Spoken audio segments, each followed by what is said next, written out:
ओम नमो ज्ञानेश्वर करुणा करा दयाळा तुमचा अनुग्रह लादलो पावन झालो चराचरी। नमो सद्गुरु तुझ्या ज्ञानदीपा नमो सद्गुरु सच्चिदानंद रूपा नमो सद्गुरु भक्त कल्याण मूर्ती नमो सद्गुरु भास्करा पूर्ण कीर्ती। सेवे लागी सेवक झालो तुमच्या लागलो निज चरणा आहो स्वामी तुकया देवा यावरीन करावा अवेर मस्तक माझा पायावरी। या वारकरी संतांच्या वैकुंठा जावया तपाचे सायास वैकुंठा जावया तपाचे सायास लागे जीवानाश करणे बहु तया पुंडलिके केला उपकार फेडावया भार पृथ्वीचा संत महंत भाविक जन हो। अकारण कारण करुणावरून आले रुक्मिणी प्राण संजीव नखिल जगदाधार जया निरा बेहरतरी पंढरपूर निवासी उभाय। या पंढरनाथाच्या कीर्तन सेवेसाठी घेतलेला अभंग वैराग्य राग रसिक वितराग शिरोमणी। वैराग्याचे महामेरू वैराग्यपीठाचे आचार्य वैराग्याचे मूर्तिमंत पुतळे श्रीमंत श्री जगद्गुरु तुकाराम महाराजांचा 3 चरणाचा अभंग आहे। अभंगाचा शब्दशः भाव मी आपल्यापर्यंत ठेवण्याचा प्रयत्न करतो। खर तर 4 प्रकारची भूमी आहे। वैकुंठ ही भक्तभूमी आहे, कैलास ही तपोभूमी आहे, स्वर्ग ही पुण्यभूमी आहे आणि मृत्यूलोक ही कर्मभूमी आहे। या 4 भूमींच्या पैकी वैकुंठाला जाण्यासाठी काय करावं लागतं? श्री तुकोबाराय बोलतात वैकुंठा जावया तप करावं लागतंय, तपाचं सायास करावं लागतंय। बर किती जरी तप केलं तरी सुद्धा जिवंतपणे वैकुंठाला जाता येत नाही। पूर्वी आपल्याकडे एक म्हण होती जितेपणे स्वर्ग दिसत तसंच वैकुंठाला येऊ लागे जीवानाश करणे बहु। या सर्वांच्या करता श्री पुंडलिकरायानं सर्वात मोठा उपकार केलेला आहे। हा उपकार करत असताना कोणाकरता केला? खरं तर प्रामुख्यानं सांगितलं पृथ्वी माता ब्रह्मदेवाजवळ गाईचं रूप घेऊन जाते आणि सांगते खरं तर पापाचं ओझं आता मला सहन होत। परिणाम भगवान परमात्मा त्या पृथ्वी मातेची करुणा भागतात। खरं तर या पृथ्वी मातेच्या करुणे करताच श्री पुंडलिकरायांना सगळ्यात मोठा उपकार केलेला आहे। फेडावया भार पृथ्वीचा। वैकुंठाला जाण्यासाठी अत्यंत अवघड वाट होती पण ती अत्यंत सोपी करून ठेवली। तुका म्हणे सोपी केली पायवाट। वैकुंठाला मेल्याशिवाय जाता येत नव्हतं, आता खूप सोपं करून ठेवलं। इथं पंढरीत वैकुंठ आणून ठेवलं। पंढरी वैकुंठ भूमीवरी तया पुंडलिके केला उपकार फेडावया भार पृथ्वीचा। अखंड हरिनाम सप्ताह श्री मला वाटतंय श्रीमद भागवत कथा पारायण सोहळा आणि या पारायण सोहळ्यामध्ये काय भाग्य असेल या बाल संस्कार शिबिरामध्ये जगातला 7 दिवसाचा सप्ताह ज्या पारायणानं केला ते पारायण या ठिकाणी आहे। ते पहिला भागवत सप्ताह झाला ना परीक्षेला हो दिसा साता आणि खर तर तोच भागवत सप्ताह या ठिकाणी होतोय। श्री माऊली बाल संस्कार वारकरी शिक्षण संस्था संस्थापक अध्यक्ष श्रद्धे श्री आदरणीय महाराष्ट्रातील ख्यातनाम कीर्तनकार आणि आमच्या सर्वच बाल गोपाळांचे विवेकानंद असणारे श्रद्धे श्री आदरणीय प्रातस्मरणीय स्वप्नीलजी महाराज काळाने खरं तर महाराजांच्या नियोजनाखाली अत्यंत गोड सुंदर असं खरं तर या लेकरांचं बालसंस्कार शिबिर होतंय। मला वाटतं आजचं नियोजित जवळजवळ 3रा दिवस। श्री आदरणीय महाराजांच्याकडून फोन आला आणि खरं तर मला ही सेवा प्राप्त झाली। श्रद्धेय महाराज जरी आज या ठिकाणी उपस्थित नसले काय भाग्य त्यांचं। मला वाटतंय जी टॉकीजला शूटिंग चालू आहे अजून तसं काय मी एवढा भाग्यवान नाही अजून महाराजांचं टॉकीजला शूटिंग चालू आहे आणि खरं तर महाराज उपस्थित नाहीत खरं तर महाराजांनी अत्यंत विनम्र भावना सांगितलं, महाराज मी उपस्थित नाही. म्हणलं काळजी करू नका, तुम्ही नाही उलटा आणखीन बरं जरा मोकळं तरी कीर्तन करायला हवं. मोठी माणसं असल्यानंतर काय बोलायचं. आणि म्हणून खरं तर महाराजांना वंदन करतो का महाराजांच्यामुळे या बाळ गोपाळाच्यात नटलेला भगवान परमात्मा पाहण्याचा योग आला. या ठिकाणच्या परिसरातील अत्यंत जुने आणि सगळे जाणते परमार्थिक मंडळी या ठिकाणी खरं तर सगळे पालक पाठीमागं बसलेले आहेत. अत्यंत मनोबाह्य वंदन घेतो, दर्शन करतो. त्याचबरोबर मला वाटतंय असं लाईव्ह कीर्तन करायचे बरं का, बहुतेक माझी पहिलीच वेळ आहे. कारण गेल्या 25 वर्षात बहुतेक माझं कधी स्टेटस सुद्धा नसतं. मी सांगितलं का जरा मीडियापासून खूप दूर आहे. मला वाटतंय रामकृष्ण हरी चॅनल बरोबर ना, लाईव्ह कीर्तन चालू आहे. श्री आदरणीय दादांना वंदन करतो. ऑनलाईन ऐकणाऱ्या सुद्धा सर्वच भाविक भक्त मी आपणाला सुद्धा वंदन करतो. अत्यंत महाराष्ट्रातील गोड साऊंड सिस्टीम, मला दादांचं नाव माहित नाही बरं का. दादा आपलं नाव? हा, श्री आदरणीय श्रद्धेय श्री गजरे महाराजांना या ठिकाणी वंदन करतो. या संस्कार सोहळ्याच्या निमित्तानं या ठिकाणी सगळेच ज्येष्ठ आणि श्रेष्ठ उपस्थित आहेत. परम श्रद्धेय परम आदरणीय खरं तर आपल्याला या ठिकाणी जे शुकजी म्हणून लाभलेले आहेत, प्रातस्मरणीय श्रद्धेय श्री गुरु चैतन्यजी महाराज शिंदे, खरं तर बाबांना वंदन करतो. आणि काय भाग्य, थोड्या वेळ कळवण्यात ते माझ्या आज मला साथ देत आहेत. त्यांना पुढे जायचंय पण ते म्हणले आज थांबतो महाराज. महाराजांच्या पुढे काय बोलावं. पुन्हा एकदा महाराजांना अत्यंत विनम्र भावानं नतमस्तक होतो.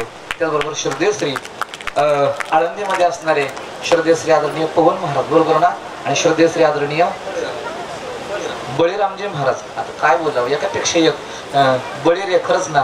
सगळे ज्येष्ठ मंडळी आहेत. श्रद्धेय श्री मृदंग अलंकार महाराज, नावच अनंत आहे ना, मृदंग हे अनंतच वाचतोय, प्रश्नच नाही.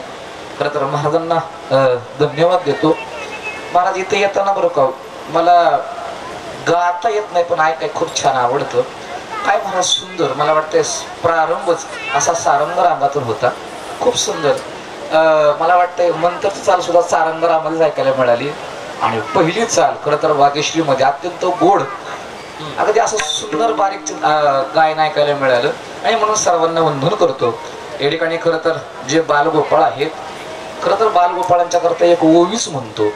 श्री ज्ञानोबराय बोलतात, तैशे दशेची वाटणं पाहता वैशेची या गावाने येता, बालपणीच सर्वज्ञता वरी तयाते. खरं तर हे बालगोपाळ नसून बालरूपातले प्रत्यक्ष ज्ञानोबरायच या संस्कार शिबिरामध्ये आहेत. सर्वांना या ठिकाणी अत्यंत मनोभावे वंदन करतो. खरं तर मला प्रश्न पडलाय अहो, कारण गेले 2 दिवस आपण महाराष्ट्रातील अत्यंत ख्यातनाम कीर्तन ऐकत आहात.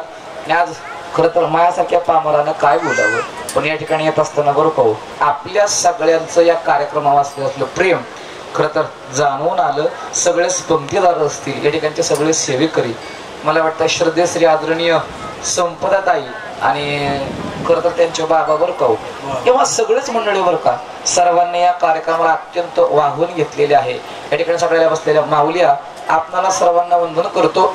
खरं तर माझा अधिक चैत्रचा वेळ न दवडता जेवढी मला 58 मिनिटाची बरोबर ना 58 मिनिटाचीच तेवढाच सेवे तुमचा मी एकही मिनिट जास्त घेणार नाही, तेवढ्याच वेळ बोलण्याचा प्रयत्न करेल. फक्त तुम्हाला एक छोटस काम सांगतो, माझी 58 मिनिटं संपली की मला सांगा बरं का. विठ्ठल विठ्ठल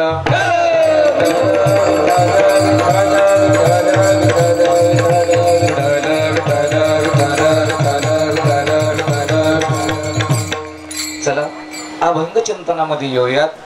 फक्त थोडी जरा लहान मुलं जागे करतो. बाळांनो कीर्तन ऐकायला तयार झालात का रे? नाही, ते बाळ नाही म्हणतोय अजून. ऐकायला तयार? आवाज आला नाही. ऐकायला तयार? अजून सुद्धा नेम्यांचाच आवाज येतोय. ऐकायला तयार? खरं तर जरी मी या व्यासपीठावरती मी आज एकटा उभा असलो तरी कीर्तन मात्र बरं का बाल संस्कार शिबिरातले 250 विद्यार्थी, त्यात मी एक सुद्धा बरं का. आज आपण सगळे मिळून कीर्तन करणार आहे. विठ्ठल विठ्ठल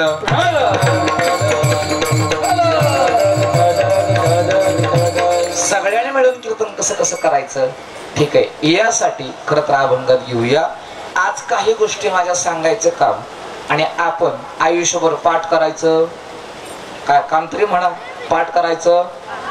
बर आता कीर्तन प्रारंभामध्ये 57 मिनिटांमध्ये आपण जे जे ऐकणार आहे बघूया. या बाल संस्कार मधले खर तर किती विद्यार्थी शेवटपर्यंत आजचे कीर्तन पाठच करत आहेत. तयार का?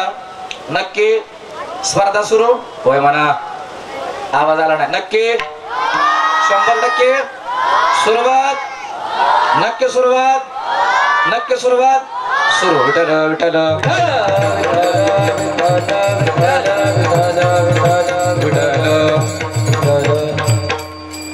थोडं जरा बारकाव्यातून ऐकायला सुरुवात करूया. अभंगातला पहिला शब्द आहे वैकुंठ. पहिला शब्द काय आहे? वा. हा वैकुंठ नावाचा शब्द खर तर या वैकुंठाबद्दल जगद्गुरु तुकाराम महाराज प्रस्तुत अभंगामध्ये काही ना काहीतरी बोलतायत. बोलत असताना वैकुंठाला जाण्यासाठी तप वगैरे करावं लागतं. तो पुढचं पाहायचा भाग आहे. अलीकडे येऊया. वैकुंठाबद्दल माहिती सांगत असताना अत्यंत साध्यातून आणि सोप्यातून सुरुवात करतो. बाळांनो, मी तुम्हाला बोलायला सुरुवात केली. तुम्हाला अमेरिका कशी आहे सांगू का? अमेरिकेतले रस्ते भारी आहेत. अमेरिकेतल्या शाळा छान आहेत. अमेरिकेतल्या बिल्डिंग छान आहेत. तुम्ही मला विचारलं तुम्ही गेलाय का? आणि मी म्हणलं अजिबात गेलो. मला सांगा माझ्या बोलण्याला किंमत राहिली का? काहीतरी बोला की. ज्याबद्दल मला बोलायचंय कमीत कमी मला ते चांगलं माहिती. आता मला इथे यायचंय. जगद्गुरु तुकोबा या अभंगातल्या पहिल्या शब्दात वैकुंठाबद्दल बोलतात. अत्यंत साधा प्रश्न. त्या जगद्गुरु तुकाराम महाराजांना वैकुंठाबद्दल काही माहिती आहे का? विठ्ठल विठ्ठल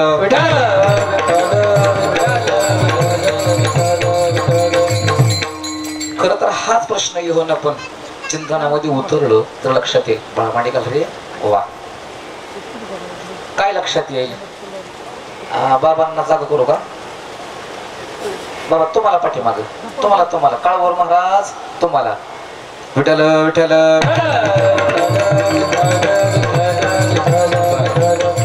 जगद्गुरु तुकाराम महाराज सदेह वैकुंठाला गेले हे आपल्या सर्वांना माहिती आहे. जगद्गुरु तुकोबा यांचा आपण बीज उत्सव सोहळा साजरा करतो. पुन्हा वाक्य ऐका.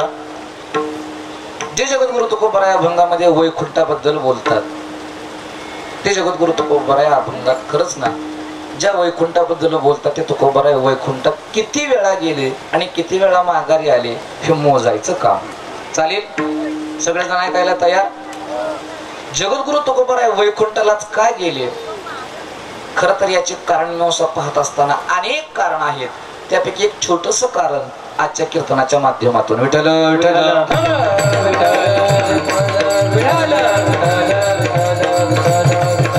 ऐका.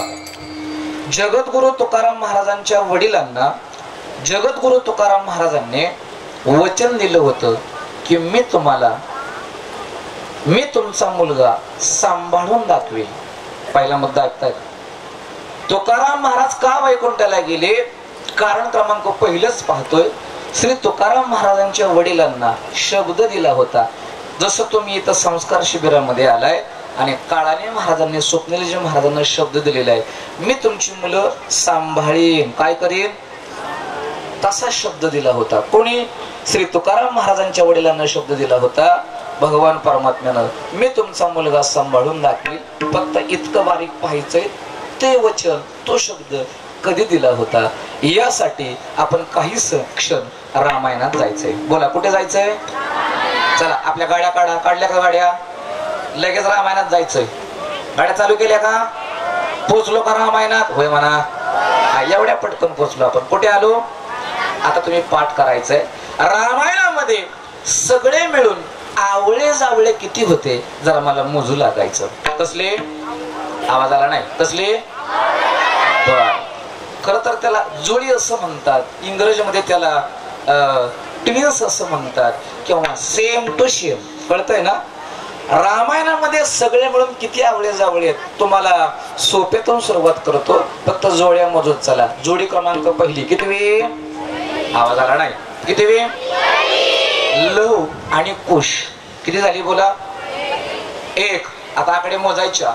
जोडी क्रमांक 2 मधु आणि कैटप. किती झाल्या जोड्या? बर. जोडी क्रमांक 3 ऐका लक्ष्मी आणि अवदसा. किती झाल्या? जोड्या सगळ्या मस्त ना रामायणातल्या. आवळे जावळे किती झाले? बर, आता पुढे ऐका. आता जरा आज्यांनो लक्ष द्या. रामायणामध्ये अजून आवळं जावळं कोण होतं? ऐका. तिघींना 4 मुलं, राम, लक्ष्मण, भरत आणि शत्रुघ्न. प्रश्न जरा जाणकारांनी बोला, रामायणामध्ये आवळं जावळं कोण होतं? भरत आणि आवाज आला नाही. भरत आणि उत्तर चुकीचं आहे. विठ्ठल विठ्ठल.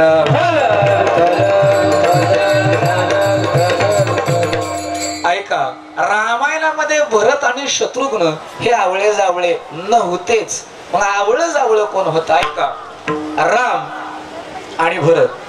ऐका, लक्ष्मण आणि शत्रुघ्न हे आवळे जावळे होते. ऐकताय का सगळे? जोड्या पाठ करायचे बर का. राम आणि आवाज आला नाही. मला माहिती आहे सगळ्यांची शंका याच्या. विठ्ठल विठ्ठल विठ्ठल.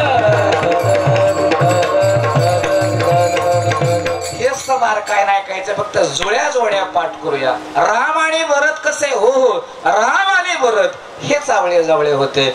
लक्ष्मण आणि शत्रुघ्न हेच आवळे जावळे होते. कसे? ऐका, भरत आणि शत्रुघ्न कैकेयी मातेच्या पोटी एका वेळेला जन्माला येऊन सुद्धा आवळे जावळे नव्हतेच. इथं अंडरलाईन. बर, हे आवळे जावळे नव्हते. मग आवळे जावळे कोण होते? ऐका, आपल्या सर्वांना माहिती आहे भगवान परमात्मा प्रसन्न झाले, प्रसाद दिला. ताई बोल आता, प्रसादाचे किती भाग केले? 3. बरोबर. एक भाग गारीने नेला, पिंड गारीने झडपिला. राहिले किती भाग? वा, त्या भागाचे परत अर्धे अर्धे कापले. आता भाग किती झाले? बरोबर ना? भाग किती झाले? 4. आता ते एक भागात का असे कापलेले, एका भागाचे राम झाले आणि एका भागाचे भरत झाले. आता होय ऐका. भरत राम पिंडाचा अर्ध भाग तो राम रूपे दिसे सांग. शत्रुघ्न लक्ष्मणाचा भाग त्याज सर्वांग तदरू. ऐकताय का सगळ्यांनो? आता सावध करून देतो. कसं कसं? ऐका, हे दोघे दिसायला राम आणि भरतजी एवढे आवळे जावळे होते. जगातले श्रेष्ठ बुद्धिवान, त्यांचं नाव मारुती. बरं का? नाव काय बोला? आतापर्यंत जगात 2च ज्ञानाचे सागर झाले. एक ज्ञानाचा सागर सखा माझा, आणि 2 जय हनुमान ज्ञान गुण सागर. सागर किती झाले बोला? ज्ञानाचे सागर 2च झाले. एवढ्या मोठ्या जगातल्या श्रेष्ठ बुद्धिवानाला सुद्धा प्रभू रामचंद्रजी आणि भरतजी यांच्यातला फरक कळला नाही. कशावरून? जेव्हा शक्ती लागली तेव्हा द्रोणागिरी घेऊन येत असताना भरत आणि श्री मारुतरायांना बाण मारला. मारुतराय खाली पडले.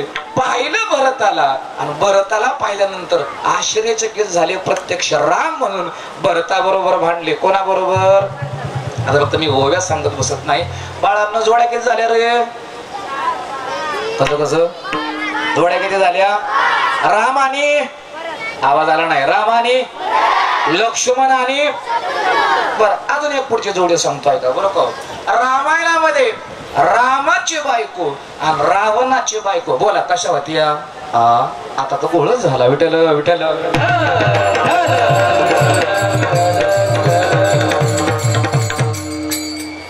पाठ करायचे बरं का.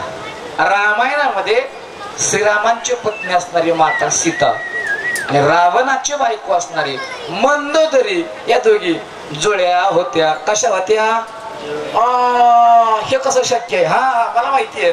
माझं काम आहे फक्त ओव्या सांगायचं. विठ्ठल विठ्ठल.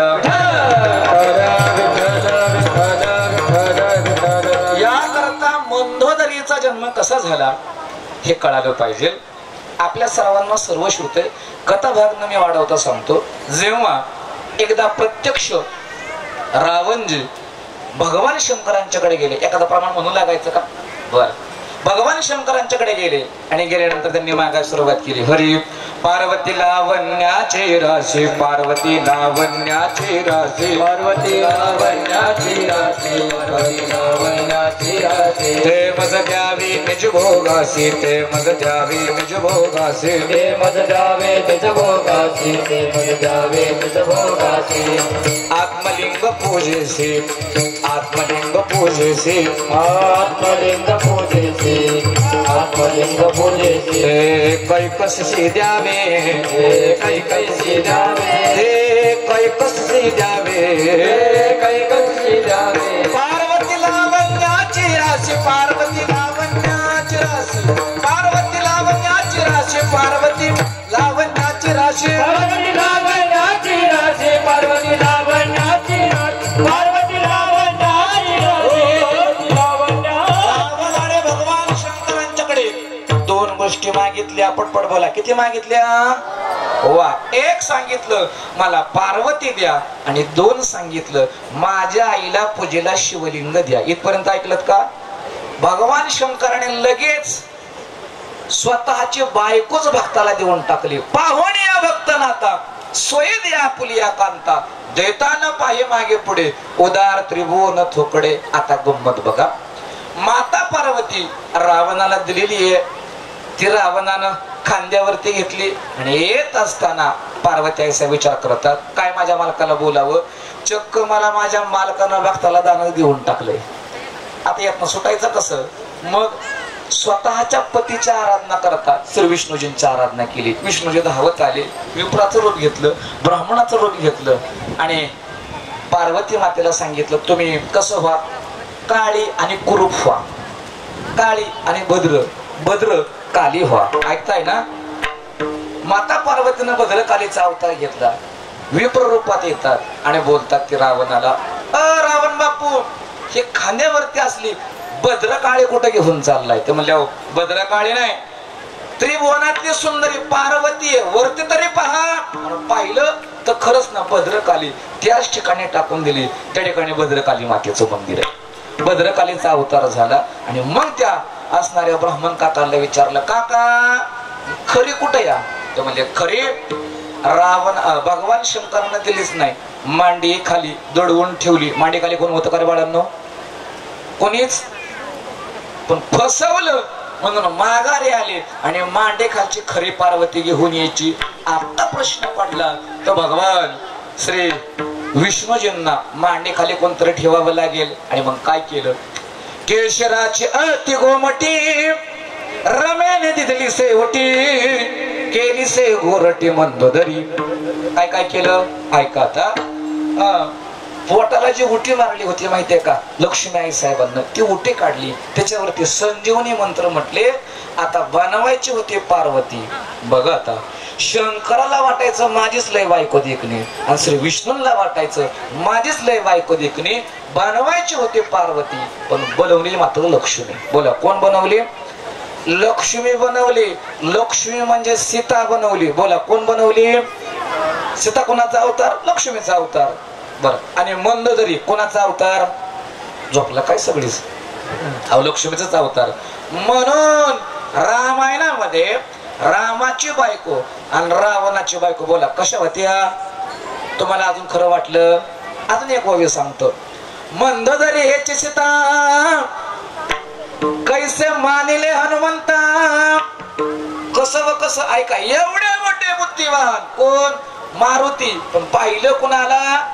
रावणाच्या बायकोला. फसले की आहो हे सीता. ऐकताय ना? सुंदरकांडातला प्रसंग आहे का? त्याला एकच कारण, रामाची बायको आणि रावणाची बायको. बोला कशा होत्या? आवाज आला नाही पोरांनो. कशा होत्या? तुम्हाला झोप येत नाही ना? बघू बरं कोणाचा लय आवाज येतो. ह्या इकडच्या या ग्रुपचा का इकडचा या ग्रुपचा? बघू बरं कशा होत्या? ऐकलं इथपर्यंत? जोड्या किती झाल्या? जोड्या आवाज आला नाही. जोड्या किती झाल्या? आता खूपच जोडे आहेत रामायणामध्ये. एवढं माझं कीर्तन संपेल. एकच जोडी सांगतो. रामायणामध्ये वृक्षराज वानराची दोन मुलं, एकाचं नाव वाली आणि एकाचं नाव सुग्रीव, हे सुद्धा जोडे होते. विठ्ठल विठ्ठल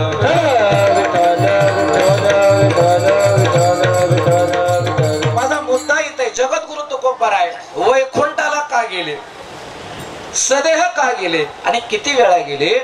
वैकुंठाबद्दल माहिती आहे का? तर आपण हा मुद्दा मांडतोय. ऐका प्रसंग ऐका. हे दोघे जण जुळे. वालीची पत्नी सुग्रीवाची पत्नी वालीने हिसकावून घेतलेली आहे, राज्य घेतलेलं आहे. त्यावेळेला प्रभू रामचंद्रजींची सुग्रीवाची मैत्री झाली. आजच्या कीर्तनातलं शिकायचं पहिलं वाक्य कितवं? अरे तुम्ही ऐकलं नाही? कितवं वाक्य? पहिलं वाक्य मित्र कोणासारखा असावा याचं उत्तर आहे श्रीरामासारखा. बोला कोणासारखा? अजून ऐकायला नाही. बोला कोणासारखा? का मैत्री कशी करावी एकनाथ महाराजांनी ओवी लिहिली. ओव्या ऐका का. श्रीराम जगातले श्रेष्ठ मित्र कसं. ओव्या ऐका. मैत्री कार्या पुढे जाण सीता शुद्धी तृण समान वाहतो दशरथाची आन सत्य जाण सुग्रीवा विठ्ठल विठ्ठल.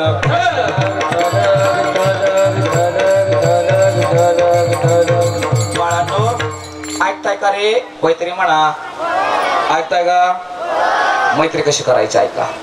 मित्रापुढे प्रभू रामचंद्राने शपथ वाहिली. अगोदर मित्राचं राज्य, मित्राचा संसार, मित्राची बायका मुलं आणि त्यांची मिळाल्यानंतर माझ्या राज्याचा माझ्या पत्नीचा विचार करेल. तोपर्यंत माझ्या बायका मुलांचा विचार करणार.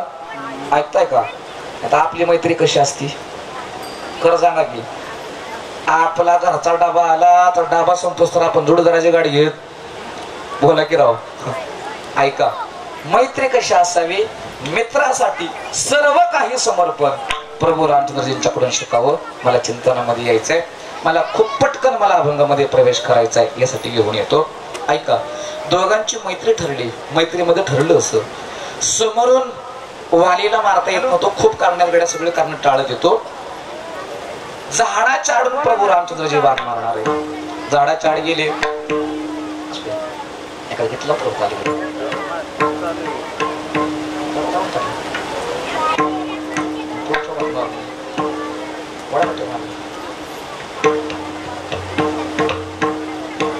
आता मला ती लागतच नाही. मग टाकायची नाही. हरी विठ्ठल विठ्ठल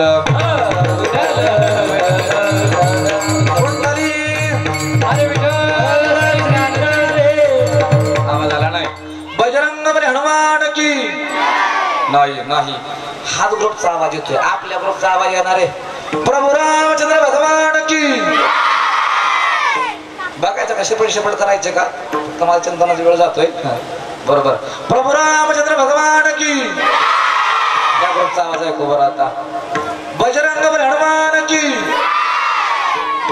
ह्यांचा कसा आवाज करतो. बरोबर. पूर्ण म्हणाले एकदा.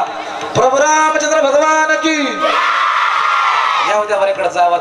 प्रभू रामचंद्र भगवान की. काय आवाज आहे. वा वा. चिंतनामध्ये येऊया. श्री प्रभू रामचंद्रजी झाडाच्या आडून बाण मारतायत. सुग्रीवाला सांगितलं वालीला बोलव. वालीला युद्धाला पाचारण कर. आणि पाचारण केल्यानंतर झाडाच्या आडून बाण मारतो. ते म्हणले ठीक आहे. का आता कारण सांगत टाळतो. जरा प्रसंगावरती येऊया. हाका मारली सुग्रीवानं. वाली युद्धाला तयार हो. वालीने विचार केला आतापर्यंत कडे घाबरत होता. आता कोणाच्या अवसरावर बोलतोय. बोलवलं बुवा. वाली तयार आलेला आहे. दोघांचं युद्ध सुरू झालं. आणि युद्ध सुरू होत असताना प्रभू रामचंद्रांनी बाण जोडला. कानापर्यंत प्रत्यंच ओढली. आणि ओढत असताना बाण जोडून सजोनी या श्रीराम बाण. वाली झाला विस्मयापन्न. दोघा माझे वाली कोण कोणास म्या वदावे. स्वतः प्रभू रामचंद्र विचार करतात ह्या दोघातला वाली कोणता. का हे दोघे दिसाय कसे होते. बोला आवाज आला नाही राव. कसे होते. जुळे होते. प्रभू रामचंद्रांनी बाण मारला नाही. बाण खाली ठेवला. चुकून माझ्या सुग्रीवाला लागला तर काही काळ निघून गेला. ते असणाऱ्या वालीनं सुग्रीवाला आपल्या भाषेत बतकावलं. किती मारलं. पडोस्तर मारलं. पडोस्तर नाही बेशुद्ध पडोस्तर मारलं. वाली निघून गेला. आणि वाली निघून गेल्यानंतर प्रभू रामचंद्रजी झाडाच्या आडून आले. मारुतीनं झाडावरून उडी मारली. लक्ष्मण भाई आले. आणि येत असताना सगळेजण सुग्रीवाजवळ गेले. मारुतीनं पाणी आणलं. तोंडावर पाणी शिपडलं. आणि मग सावध झाले. कोण. सुग्रीव. आणि मग प्रभू रामचंद्राने विचारलं होय लागलं होय. कीर्तन ऐकताय ना सगळे. काय विचारलं. लागलं होय. काय राव म्हणले. तो म्हणजे जेव्हा तू युद्ध करायला गेलतो तुम्हीच कशाला विचारताय. लागलं होय. त्यांना सांगितलं अरे तुम्ही दोघं दिसायला एवढे सेम टू सेम आहात. किती सेम टू सेम फरक कळत. दोघा माझे वाली कोण कोणाशी म्या वदावे. आणि मग सांगितलं श्री मारुती आत्ताच्या आत्ता तुळशीची झाडं शोध. बोला कसली झाडं. आणि तुळशीचा सुंदर हार बनव. मला आवाज आला नाही. कसला हार बनवायचा आहे. तुळशी हार बनवा. बर, तुळशीचा हार बनवला, तुळशीची माळ बनवली आणि स्वतः प्रभू रामचंद्रांनी सुग्रीवाच्या गळ्यात घातली. कोणाच्या? आता देवानं कोण लक्षात ठेवली, सुग्रीवा बोलव युद्धाला. त्यांना सांगितलं देवा पहिलाच मारलंय खाल्लाय, आता अंग दुखतय, तर म्हणजे काळजी करू नको, बोलव. कसं काय? बोलव. आणि बोलवलं. वाली युद्धाला येऊ. देवानं खून ध्यानात ठेवली. तुळशीच आहे तो माझा आहे. ऐकताय ना? तुळशीच्याला बाण मारायचा कीर्तन कळलं तर बघा. आणि स्वतः भगवान परमात्म्याने निर्णय घेतला आज बिन तुळशीचा ठेवायचा. कळलं का? डोक्यावरच चाललंय. देवानं खून ध्यानात ठेवली. तुळशीच्याला अजिबात धक्का लागून द्यायचा. ज्याच्या गळ्यात तुळशीची माळ आहे त्याला मारायचा. देव म्हणले तो माझा आहे. आणि ज्याच्या गळ्यात माळ नाही तो गळ्या आज ठेवायचा. आणि देवानं तसंच केलं. वालीला बरोबर बाण मारला, बाण लागला. वाली धरातीर्थी पडलेला आहे. इथे सुद्धा बरं का, खरं तर वेळाभावी सगळं बोलणं टाळतोय. वाली मरत असताना वालीनं शेवटची इच्छा प्रगट केली. काय शेवटची इच्छा? हात मारली. अंगदा, अंगजी पळत आले. अंगदाचा हात घेतला आणि प्रभू रामचंद्रांच्या हातात दिला आणि सांगितलं माझा मुलगा सांभाळा. काय सांगितलं? माझा मुलगा सांभाळा. मुलाचं नाव अंगद. मुलगा किती सांभाळला. संपूर्ण रामायण मला वाटतं ताई सांगत आहेत, आपल्या लक्षात येईल. रामायणात प्रत्येकाला काही ना काहीतरी झालंय. उदाहरणार्थ मारुतीची शेपटी तुटली होती. ऐका, लक्ष्मणाला बाण लागला होता, प्रभू रामचंद्रजींना विषप्रयोग झालता. सगळ्याला काही ना काहीतरी झालं. फक्त कोणाला काय झालं नाही, एकट्या अंगदाला काटा सुद्धा टोचला. बोला की अहो, नाहीच टोचला. कारण का? वडिलांना वचन दिलतं मुलगा सांभाळून दाखवेल. ऐकताय ना? वडिलांना वचन दिलतं मुलगा सांभाळून दाखवेल. रामायणाचा शेवट ऐका. प्रत्यक्ष श्री लक्ष्मण भैयांना स्वतःचा शिरच्छेद केलाय. प्रभू रामचंद्रजींना जलसमाधी घेतलेली आहे. सगळ्याला काही ना काहीतरी झालं, पण अंगदाला काय झालं? बोला की. 76-77 देवाचा सदेह असणाऱ्या अंगदाला वैकुंठाला न्यावं लागलं. कुठं न्यावं लागलं? बोला. प्रसंग क्रमांक पहिला बरं का, कितवा? तोच मुलगा आता उद्धव झाले. बोला, कोण झाले? भागवत इथं चालू आहे. गोपाल कृष्णाच्या हत्यानं शाप दिला. अख्ख्या यादव कुळाचा नाश होईल. 56 कोटी यादव मेले. प्रत्यक्ष गोपाल कृष्णाला सुद्धा मारावं लागलं. पण उद्धवाला काय झालं? पूर्ण आवाजाला नाही केले. उद्धवाला काय झालं? का झालं नाही? एकच कारण, वडिलांना शब्द दिलता मुलगा सांभाळून दाखवेल. ऐकताय का? आणि एवढ्या शब्दा करता सगळे मेले, पण एकट्या उद्धवाला वैकुंठाला न्यावं लागलं. या पुढे तोच मुलगा आता नामदेव महाराज झाले. बोला, कोण झाले? नामदेव महाराज झाले. एवढं जपलं, माझ्या ज्ञानोबरायांना सुद्धा आळंदीत ठेवलं, पण नामदेव महाराजांना डोळ्यासमोर ठेवलं. का? एकच कारण, वडिलांना शब्द दिलता मुलगा सांभाळून दाखवेल. डोळ्याच्या समोर समाधी दिली. नामा म्हणे आम्ही पायरीचे चिरे, बरोबर वरी संत हिरे पाये देते. मुलगा तोच आता तुकाराम महाराज झाले. बोला, कोण झाले? आणि आता ऐका, याही वेळेला मरून दिलं, काळाच्या ताब्यात दिलं नाही हो. एक प्रमाण म्हणूनच आता आलंय. तर आमच्या महाराज मंडळीला बोर वाटू नाही म्हणून. अरे खरं तर आमच्याकडे काय बरं का, महिना वारकरी चाली म्हणतात बरं का. तुम्ही जो राग मानला आपण त्यातल्याच चाली काय म्हणूया, चालेल ना? प्रातस म्हणून हरिभक्ती परायण वैकुंठवासी साहेबराव नाना देशमुख खरं तर मरेपर्यंत आमच्या गावाला येत होते. आणि त्यांच्या काय जोड चाली, आमचा गाव अजून तसंच म्हणतो बरं का. काय त्यांच्या चाली? अरे मने रामेश्वर सकळा कुसोने, मने रामेश्वर सकळा कुसोने, मने रामेश्वर सकळा कुसोने. टाळी जरा, टाळी. मने रामेश्वर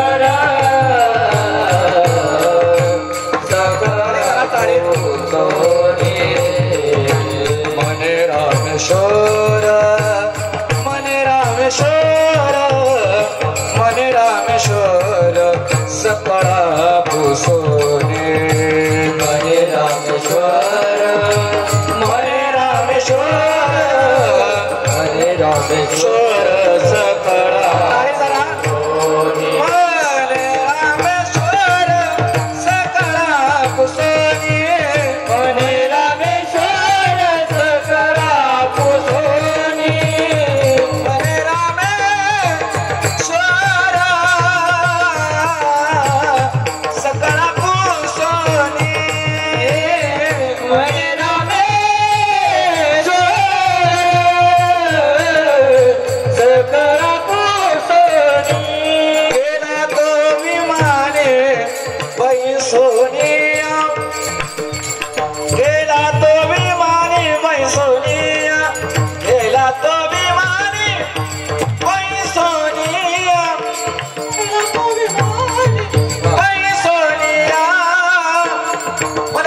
रामेश्वर सकाळ पुसोने मने रामेश्वर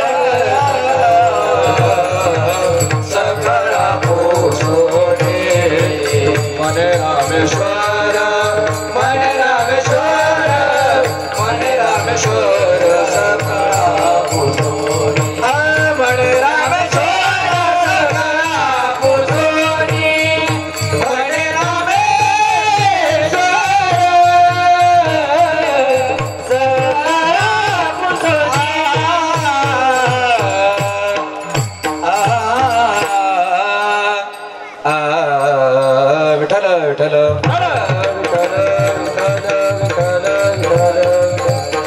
बाळांनो ऐकायला तयार का नक्की आता मोजायचं कामा त्रेता योगात एक वेळा किती वेळा द्वापार योगात एक वेळा किती वेळा झालं कलियुगात किती वेळा ऐका आता जेव्हा भगवंत न्यायला आले तेव्हा बर पुन्हा वैकुंठाला गेले बर माघारी किती वेळा आले स्वतःच्या कन्येसाठी बर संताजी महाराज जगनाडे यांच्या करता आणि नळोबारा यांच्या करता विठ्ठल विठ्ठल एवढा वेळेला खरं तर वैकुंठाला गेले माघारी आले मला सांगा इतके वर्ष तिथं भक्ती केली तिथं जाऊन राहिले आता मला सांगा तिथलं काही माहित नाही का हो अनुभव सांगितलं अभंगाचं पहिलं चरण वैकुंठ जावया तापाचे सायाचे वैकुंठ जावया तापाचे सायाचे लागे जीवनास करणे बहु लागे जीवनास करणे बहु वैकुंठ जावया तापाचे सायाचे वैकुंठ जावया तापाचे सायाचे लागे जीवनास करणे बहु लागे जीवनास करणे बहु वैकुंठ जावया तापाचे सायाचे वैकुंठ जावया तापाचे साया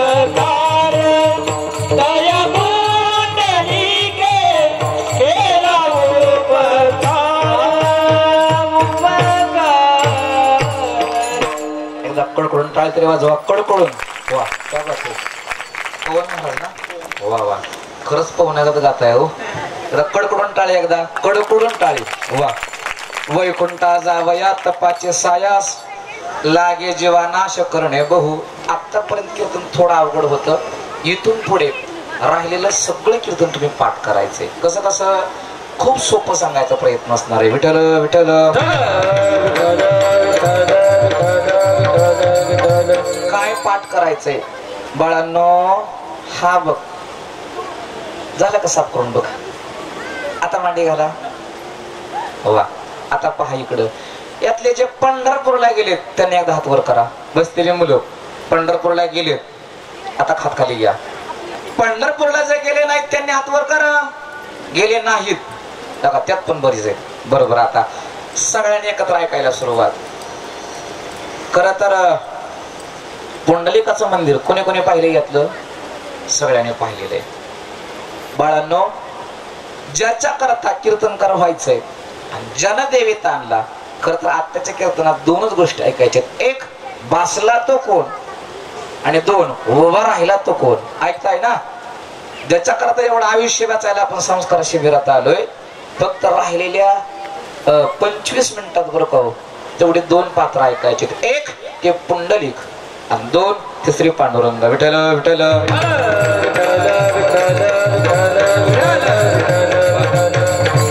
प्रश्न आहे कोण पुंडलिक आता उत्तर द्यायला सुरुवात मला कीर्तन संपल्यावर सगळ्यांना सांगायचं बरं का सगळे पाठ करायला तयार ऐका सूर्यवंशी राजा दशरथ तयासी घडला श्रावण घात शांतीवरून एकनाथ महाराज श्री पुंडलिकाचं चरित्र लिहितात. पूर्वी राजा दशरथ बर श्रावणाची हत्या घडली, पश्चाताप करत असताना कालांतराने अवतार आहे दुसरा राजा मुचकंद, कथा सांगत बसत नाही.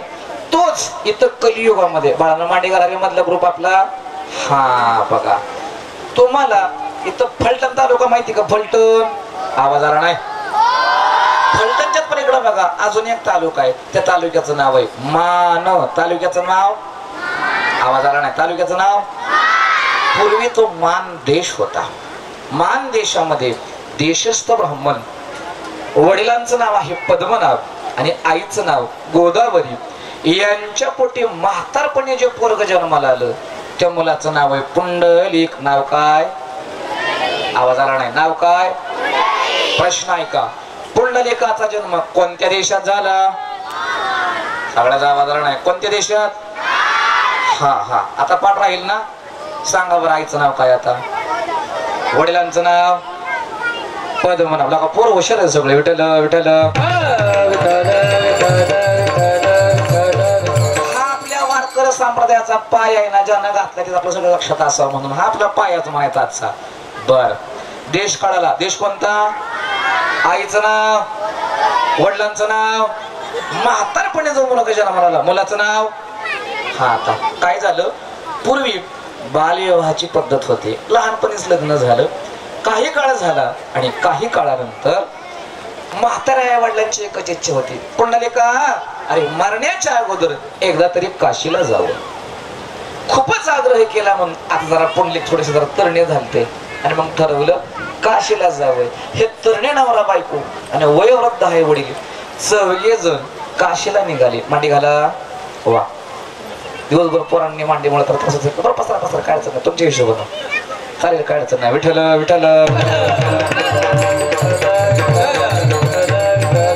विठ्ठल. ऐका निघाले काशीला. जात असताना व्हायचं असं. आता मला सांगा आपण जर रस्त्यानं चालायला लागलो तुम्ही आम्हाला चाला ऐकणार आहे का? मला खरं सांगा. तुम्ही पुढे पडणार आणि आम्ही मागे राहणार का? नाही. तसंच झालं. हे तरणे नवरा बायको पुढे पडायचे आणि आई वडील मागे थांबायचे. आई वडिलांनी आग्रह केला, ए मुलांनो अरे आम्हाला सांगा. या लेकाला सोनाला सांगितलं. ती सून म्हणली दामाने चाललं की माझं पाय दुखतात. आता प्रश्न पडला आई वडिलांच्या बरोबर थांबावं की बायको बरोबर पुढे जावं? पुंडलिक मध्येच अडकले आणि मग त्या पुंडलिकाच्या बायकोनं शोध लावला. काय म्हणले? सोप आहे, आपण सगळे सोबत जाऊ. कसं कसं? माझं पाय दुखतात मला या खाद्यावर. बर आणि जे आई वडील आहेत ते मागे थांबतात ना, त्यांच्या गळ्याला दुरी लावा. मी वडील जे ते मागे थांबणार आणि माझे पाय दुखणार. थांबता का एकदा? आता एक शेपक आहे. हरी माता पित्याच्या गळ्याला दोरी बाईला खांद्यावरी पुंडलिक काशी यात्रा करी. मला वाटते सुदर्शन महाराजांचं आहे. काशीला जात असताना आई वडिलाच्या गळ्याला अरे आवाज आला ना. तुम्ही ऐकत नाही का? गळ्याला आणि खांद्यावरी. हा बायको खांद्यावरती. काशीची यात्रा सुरू झाली. एक आश्रम एकनाथ महाराजांनी खरं तर चरित्र वेगवेगळ्या दोन ठिकाणी. काही ठिकाणी वर्णन आहे रोहिदास महाराजांचं, काही ठिकाणी वर्णन आहे ते कुक्कुट स्वामींचं. आश्रमात गेले. शेजारी जात असताना पाहिलं 3 मलिन स्त्रिया आश्रमात आल्या. आश्रमामध्ये आल्यानंतर दर्शन केलं आणि बाहेर येताना पवित्र पावन झाल्या. त्या पुंडलिकाने विचारलं, होय हो तुम्ही आतमध्ये जाताना कपडे मळले होते, कशा पण होता? बाहेर येताना खूपच देखण्या होऊन आलाय. कोणत्या ब्युटी पार्लरला गेलता? सांगितलं ब्युटी पार्लर नाही, आत एक साधू आहे त्याचं दर्शन घेतलं की आम्ही पवित्र आणि पावन झालो. कोण साधू आहे? दर्शन तरी घ्यायला आतमध्ये जावं. पाहिलं तर त्या साधून शेंडीला बघा दोरी बांधलेली आहे आणि त्या असं ते दोरी ओढायचं. कोण असेल? जवळ गेले आणि विचारलं, का हो दोरी का बांधली? ते म्हणले आई वडील झोपलेत आणि त्यांच्या झोपाड्याला दोरी बांधली. प्रश्न पडला अरे मी गळ्याला दोरी बांधली आणि यांनी झोपाळ्याला दोरी बांधली. मला दोरी कुठं का बांधना? माझा प्रश्न एकच आहे, असं काय केलं? तीर्थे तया ठाया येथे पुनीत व्हावया पर्वकाळ पाया तळे विषय वैष्णवा तीर्थे पर्वकाळ अवघे पाया पे सकळ. असं काय केलं? आता प्रमाणकर म्हणत नाही बरं का. एकनाथ महाराजांची या प्रसंगाच्या अभंग इथं माता पिते अशी जोग करी नमन धन्य त्याचे पुण्य इहलोकी. काहीच केलं नाही, फक्त आई वडिलांची सेवा केली आहे. कीर्तन ऐकताय का रे बाळांनो? आता जरा हो मोठ्याने येऊ द्या. ऐकताय का रे? नक्की? जेवढ्या दमात बोललाय तेवढ्या दमात आयुष्यभर ध्यानात ठेवायचंय. आता काय पुढे ऐका. त्यांना सांगितलं श्रेष्ठ कोण? श्रेष्ठ पुण्य कोणाचं?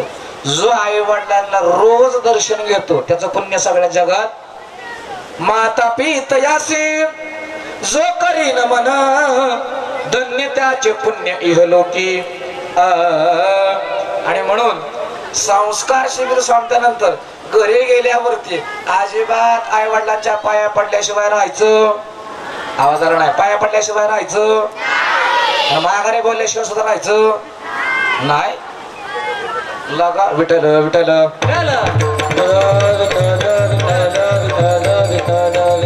ऐका, त्याच ठिकाणी बोध झाला. श्री पुंडलिकराय माता पित्यांच्या सेवेला बसले. पुन्हा प्रश्न, पुंडलिक ज्यांना पाहिलंय हात वर करा एकदा. पुंडलिकाचं मंदिर कोणी पाहिले? मोठ्याने केला तरी चालेल, काय अडचण नाही. प्रश्न ऐका आता बरं का. ज्या जागेत पुंडलिक बसलेत, पुन्हा वाक्य ऐका, त्या जागेत अशी काय जादू आहे. काय जादू आहे की त्याच जागेत श्री पांडुरंग जे आले. प्रश्न थोडा पुढे येतो. मुळात आता ते खरं तर बाळांना समजणार नाही, काही गोष्टी सोप्या सांगतो. बाळांनो ऐका. मुळात ते मंदिर बांधलंय ना, मंदिर, ते मंदिर तसं बांधलेलं नाही. अख्खं मंदिरच जादूच आहे. विठ्ठल विठ्ठल.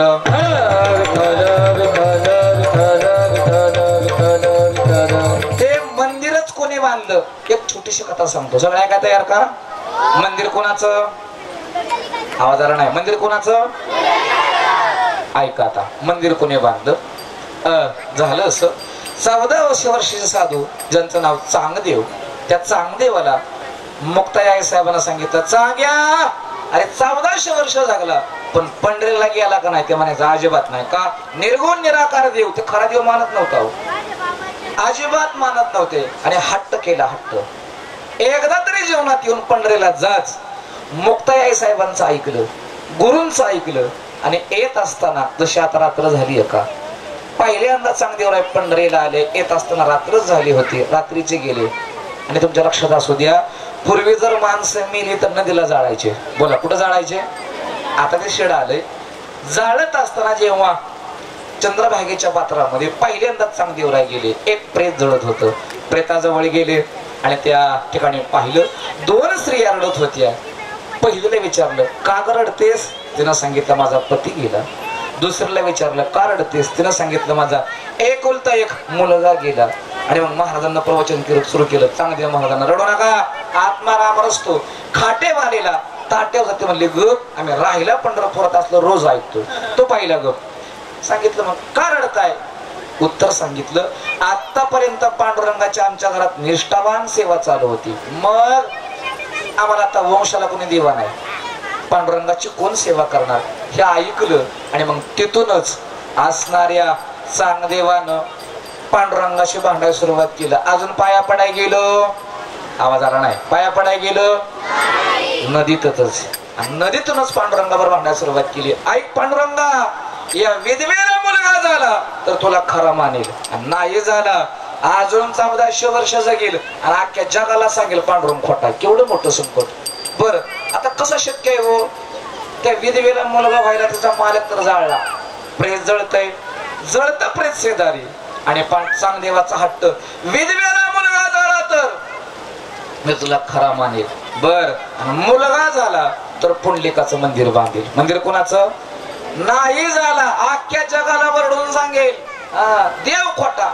अजिबात पंढरपूरला जायचं. आणि मग त्या दोघींशी बोलायला सुरुवात केली. पहिल्यांदा बोलले तर सोनबाईला, होय हो, तुम्हाला मुलगा झाला तर? ती म्हणली, हा, सापडेल तरी मारील धरून. अरे माझा पती गेला ना आता, तो खुशाल म्हणतोय मुलगा झाला तर. सांगितलं, झाला तर कसं शक्य आहे? आणि मग सांगितलं, बहात घेऊन या. बोला, काय नाही लावला? भातामध्ये त्या प्रेताची राख आणली आणि त्या भातात राख घातली. तो असा लाडू बनवला, लाडू ओंडा बनवला आणि त्या विधवेला खायला दिला. काय आश्चर्य, काय आश्चर्य ऐका. प्रसाद मात्रे विधवेची बाळ, प्रसाद मात्रे विधवेची बाळ, प्रसाद मात्रे विधवेची बाळ, प्रसाद विधवेची बाळ. जन्माला केवळ पातळ बंडा, जन्माला केवळ पातळ बंडा, जन्माला केवळ पातळ बंडा, जन्माला केवळ पातळ बंडा.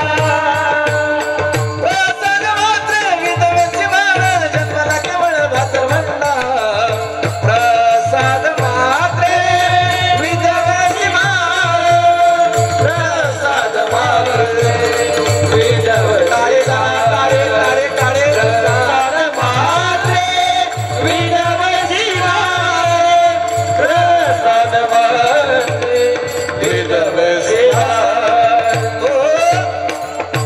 काय आश्चर्य बाळांनो, ऐकताय का रे? हे गड्या आयुष्यभर ध्यान ठेवायचंय. काय काय आश्चर्य. त्या भाताच्या प्रसादापासून त्या विधवा स्त्रीला मुलगा झाला. जो मुलगा झाला भाताच्या प्रसादापासून झाला. म्हणून आजही पंढरपूरला जायचं. पांडुरंगाचा निष्ठावान सेवा करणारा घराणा, त्या घराण्याचं आडनाव आहे भातलवंडे. आडनाव काय? जन्माला केवळ भातलवंडा, जन्माला केवळ भातलवंडा. आणि मग अजून 9 महिने चांगदेवराय पांडुरंगाच्या पाया पडाय गेले. आता मुलगा झाला आणि मग आनंद झाला. तशी नाहीत गेले हो, रडतच गेले. रडत जात असताना श्री पांडुरंगाला पाहिलं, चरणाला मिठी घातली, सांगितलं देवा किती हो तुमची परीक्षा बघितली. म्या किती परीक्षा बघितली. 1400 वर्षात पाया पडाय आलो ते आलो, चंद्रभागेत बसलो आणि 9 महिने पुन्हा परीक्षाच बघितली आणि मग बाहेर आले. ऐका, आणि जे मंदिर बांधलेलं कोणाचं हो? झोपला काय आवाज आला नाही, बोला. कोणाचं मंदिर? पुंडलिकाचं मंदिर. कोणी बांधलेलंय? आवाज आला नाही, बोला. कोणी बांधलेलंय? बरं, पुंडली. वा वा, सगळे तुम्ही कंटाळा आता. बर बर, हर हर हर हर. इथं बरीच मुलं माळकरी आहेत. बऱ्याच मुलांना माळ घालायची. बस, ज्याची माळ घालायची का नाही गड्या, नसेल घालायची, ज्याच्या करता इथं संस्कार शिबिरात आलाय, काही क्षण तो सांगून जातो. एक तिथं बसला पण दुसरा आला कसा. आता गड्या कथा खूप धावती सांगून जातो. मला तिथे कीर्तन संपवायचंय, कारण मुख्य भाग सांगून जायचंय. झाला असं एकदा श्री नारदाने, नारदजींनी भगवान गोपाल कृष्णाच्या घरी भांडण लावायचे ठरवलं. आणि भांडण लावण्यासाठी गेले ते रुक्मिणी मातेजवळ. रुक्मिणीला प्रश्न विचारला, का हो तुमच्या मालकाचं तुमच्यावरती खरं प्रेम आहे का? मी नारदा असा बदल बोलू नकोस. असं का म्हणताय? सांगितलं काय नाही, तुमच्या मालकाचं तुमच्यावरती खरं प्रेम नाही, खरं प्रेम आहे. राधेव बरं वाटलं असेल होय. नारदा असा बदल बोलू नकोस. ज्याच्या करता घरदार सोडलं, मोठ्या भावाला वाईट झाले, तो माझ्यावर प्रेम करत नाही. अहो खरंच तुमच्या मालकात तुमच्यावर प्रेम नाही, राधेव प्रेम आहे. कशावरून? निरोपावर लक्ष ठेवा. आणि मग लक्षात ठेवायला सुरुवात केली. माझ्या मालकाला आता निरोप कोणाचे होतात? प्रसंग एके दिवशीचा. बाळांनो संपत आले, संपत आले. हरी विठ्ठल विठ्ठल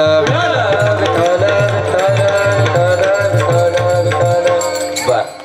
प्रसंग झाला असा, श्री एक शिपाई गोपाल कृष्णाकडे जाताना अडवला. तो रुक्मिणी मातेने विचारलं, कुठे चाललास? राजाला भेटायला. का चाललाय? निरोप आलेला आहे. कसला निरोप आहे? कोणीतरी भेटायला आलंय. कोण आलंय? शिपायानं मनातली गरज आहे, कोण आलंय? आणि मग सांगितलं भेटायला राधा आलीये. कोण आलीये? जरा मधल्या मावल्या बोलावूया. नुसती कल्पना करा, नवऱ्याची आधीची मैत्रीण नवऱ्याला भेटायला आली. बरं वाटलं सर होय. असा राग आलेला. पण काय करायचं?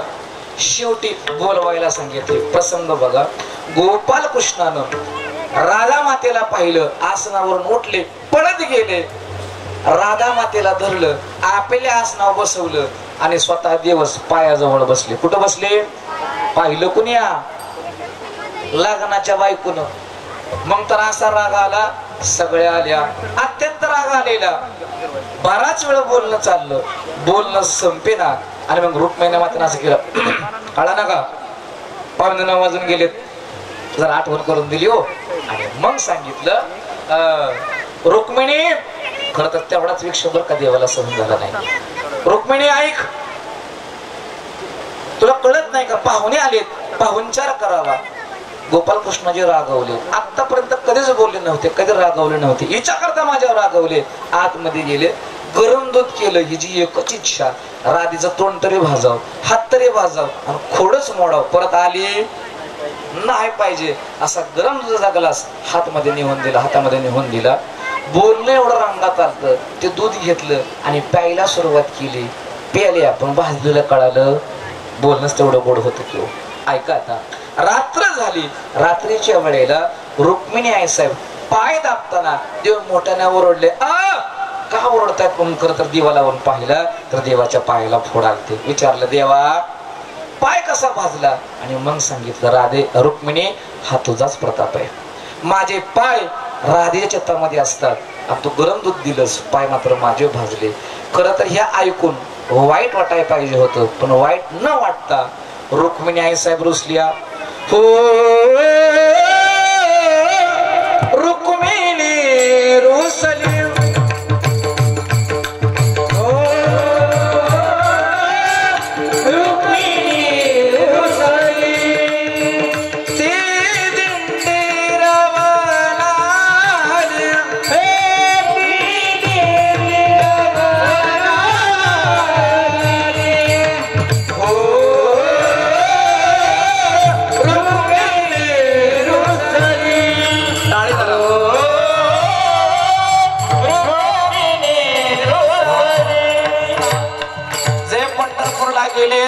आणि जे गेले नाहीत सगळे विद्यार्थी ऐकाय तयार का? पंढरपूर मध्ये खऱ्या रुक्मिणी मातेचं मंदिर कोणा कोणी बघितले? हात वर करा आता. खऱ्या खऱ्या न खोट्या असा काय भाग आहे का? बाळांनो आता पाठ करायचं. पंढरपूर मध्ये जुन्या दगडी पुलाजवळ, कोणत्या? बोला, आवाज आला नाही. कोणत्या?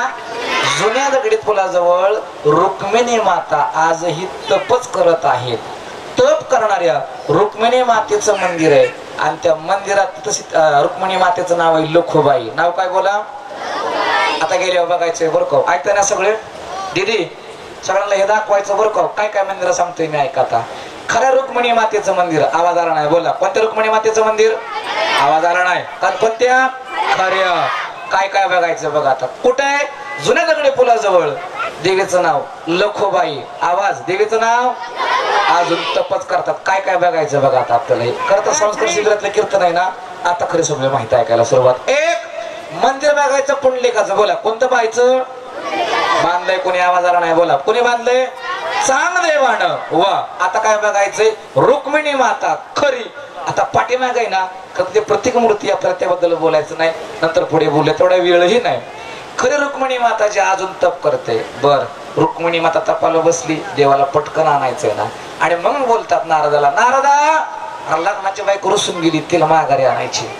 ऐकल्याबरोबर खरं तर श्री नारदजी हसले आणि हसल्याबरोबर देवाला राग आला. आमच्या नवरा बायको मध्ये याच नारदानं भांडण लावलेली आहेत. परंतु ऐकारी आता नारदाला शाप दिला, नारदा तुला चंद्रभागेत तप करावं लागेल. आता परत गेल्यावर बघायचं. आता जेव्हा आपण जाणार आहे ना, देवानं शाप दिलाय आणि नारदजी बघा बुडून घेतलेले तप करतात. कोण? आवाज आला नाही. बोला, कोण? नारदाचं मंदिर बघायचंय. कुठं मंदिर आहे? ऐका आता. पुंडलिकाच्या पलीकडच्या बाजूला बघा बुडलेले मारुती, बुडलेले नारदजी आहेत. कोण आहेत? बोला. काय काय बघायचं कळलं? 3 मंदिरं झाली. बोला, किती झाली? आवाज आला नाही. बोला, किती मंदिरं झाली? 3. तप करणाऱ्या नारदाचं मंदिर पाहायचंय. त्यानं सांगितलं, देवा मला शाप द्या, पण खाली चला तरी. असं देवाच्या हाताला धरलं, गोपाल कृष्णाच्या हाताला धरलं आणि खाली घेऊन आले. नारदाने आणले, ज्या जागेत आणलं त्या जागेचं नाव आहे नारद आश्रम. आवाज येऊ द्या. बोला, आश्रमाचं नाव काय? आता गेल्या बघायचा. काय बघायचा बोला? आवाज आला नाही अजून. काय बघायचंय? नारायण आश्रम. पुढे या. देव या पृथ्वी तलावरती आले आणि देवाचे पाय ज्या ठिकाणी पृथ्वीवरती लागले झालं काय बघा. आता एका दगडावर देवाचे पाय उमटले. उमटली खडकावरी उमटली टाळी जरा टाळी.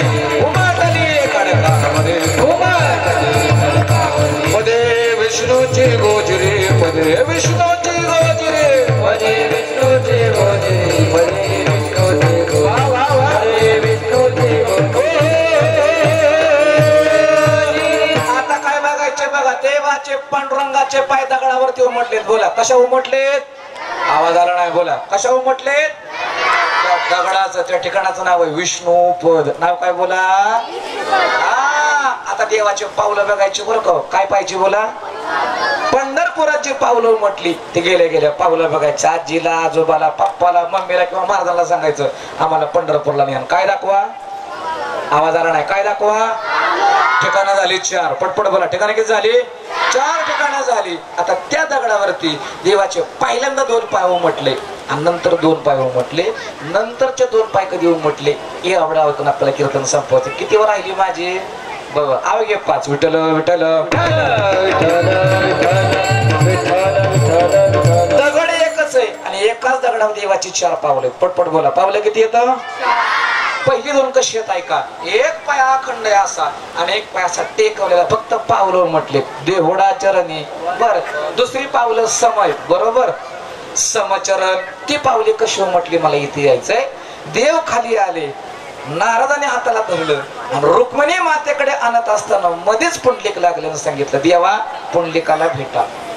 पुंडलिकाला हाक मारली. ए पुंडलिका लवकर ये. बायको रुसली तिला आणायला जायचंय. पुंडलिकाला सांगितलं हळू बोला माझी आई वडील झोपलीत. बर. माझी या माता पित्याचा होईल निद्राभंग. न घडे प्रसंग बोलण्याचा. विट माग फेकून दिली आणि पांडुरंगाला विठीवरती उभं केलं. पटपट बोला. कुठे उभं केलं? बर. सगळे ऐकताय? देव किती युग झाले विठीवरती उभा आहे? युगे 25. हा बरोबर आहे. किती युगे? 28 विठीवर उभा. बर. 28 युग. बारकावाचा प्रश्न आहे का. एका वर्षात किती महिने असतात? एका वर्षात महिने किती असतात? आणि देव एका वर्षात विटेवरती किती महिने असतात याचं उत्तर आहे 11 महिने. किती महिने? पूर्ण सगळं ऐकताय का रे? वर्षात महिने किती आणि विटेवरती किती महिने असतात? 11च महिने असतात. एक महिना जे विटेवरती का नसतात ते 4 मिनिटात. विठ्ठल विठ्ठल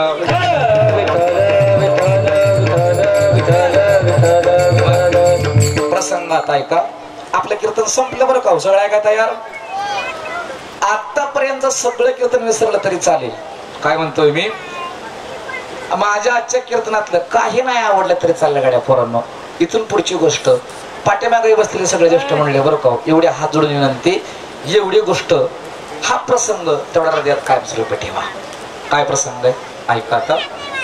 देव 11च महिने विटेवरती का झालं असं. अलंकापुरीस पांडुरंग गेले. विमानस्थ केले नारदेवे. समाधिस्थ केले ज्ञानदेवे. उरकोणी 16 संत संग मेळा. विठोबा राहिला आळंदीस. श्री ज्ञानेश्वर महाराज याच रस्त्यानं आळंदीला गेले. ज्ञानेश्वर महाराजांना समाधी दिली. ऐका. सगळ्या संतांना गप केलं. रडून दिलं नाही. आणि सगळ्या संतांना गप करून आळंदीच्या जंगलात एकटेच भगवान पांडुरंग रडत होते. बोला कोण रडायचे? मोठ्यांना रडायचे. हो ज्ञानोबा माझा ज्ञानोबा माझा. ही गोष्ट श्री पुंडलिकाला कळाली. काय? ज्ञानोबा यासाठी आळंदीला गेलेत आणि आता पंढरपूरला यायला तयार नाहीत. स्वतः पुंडलिकजी आळंदीला आले. देवाच्या हाताला धरलं आणि ओढत नेलं पंढरीला. बोला कुठं नेलं? सांगितलं चल देवा. का? अरे इथली साधी बोळी लेकर वर्षातनं एकदा का व्हायना पंढरीला येतील. त्या लहान लेकरांना कोण आहे? त्यांचे आई वडील येतील. साधे बोळे भाविक येतील. तुझ्याशिवाय कोण आहे? देव जात नसते. जात नव्हते. रस्त्यानं रडायचे. ज्ञानोबा माझा ज्ञानोबा माझा देवाला तिथं नेलं आणि सांगितलं देवा राहा विटेवरती उभा. आणि मग देवानं हात जोडले. कसे हात जोडले सांगितलं ऐका. मी विटेवरती उभं राहील. पुंडलिक महाराज तुम्ही मालक आहे आणि मी नोकर आहे. मी विटेवरती उभा राहील पण वर्षात 11च महिने. बोला किती महिने? मला 30 दिवस सुट्टी द्या. काय करणार?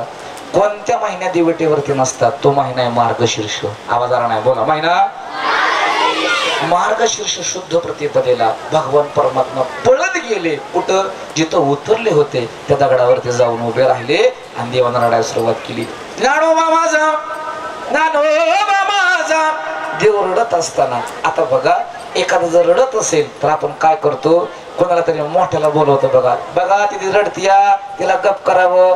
जर नाहीच गप बसली तर मग आपण मैत्रिणीला सांगतो माहितीला बघ ग ते काय रडतीये. नेमकं तसंच झालं.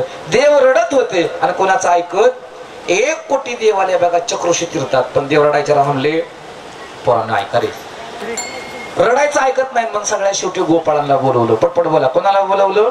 आणि ज्या ठिकाणी गोपाळ आले, गोपाळ आले गोपाळपूर झाले. काय झाले? बोला. आवाज आला नाही? बोला. गोपाळपूर काय झाले? आता गेले हो बघायचंय. काय पाहायचंय? बोला. ज्या ठिकाणी गोपाळ आले, गोपाळ आले गोपाळपूर झाले. अक्षय राहिले देवतेत. गोपाळ आले आणि पांडुरंगाला म्हणायचे हे पांडुरंगा अरे रडू नकोस. तरी देव रडायचे ज्ञानोबा माझा. आणि मग शेवटी श्री राधा आली. राधेच्या लक्षात आलं देव कोणाच ऐकणार नाही, माझी एकटीच जाईल. येताना तशी नाही आली, बासरी घेऊन आली. देवाच्या हातात बासरी दिली आणि सांगितलं ए पांडुरंगा बासरी वाजवा म्हणजे तुम्ही रडत थांबाल.